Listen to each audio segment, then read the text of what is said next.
In this video, I would like to show you how you can turn a square image into a circle. So this is actually quite easy to do. All you need to do is go over to Google or any browser out there, and then you want to search for turn square image into circle. You'll see all of these results, but you want to go to this website, LunaPic, which is this one. You want to click on that, which will send you over here. So basically how this works is that over here you can select an image. I've already selected my image. If you haven't already, there will be a button right there where you can click. It will say something like select image or upload image. You want to upload an image and then you can do this. So you want to select the circle icon right here, and you can then turn this square picture or any picture out there into an image, into a circle picture.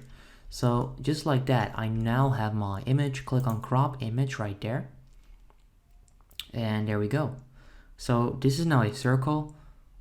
You can then right click, save image as. You can then save it. If you then download it and open it, you'll see that it's a circle. So yeah, that's pretty much how you can do this. If this quick and simple video helped you out, leave a like on the video, and then I'll see you in the next one. Have a good day.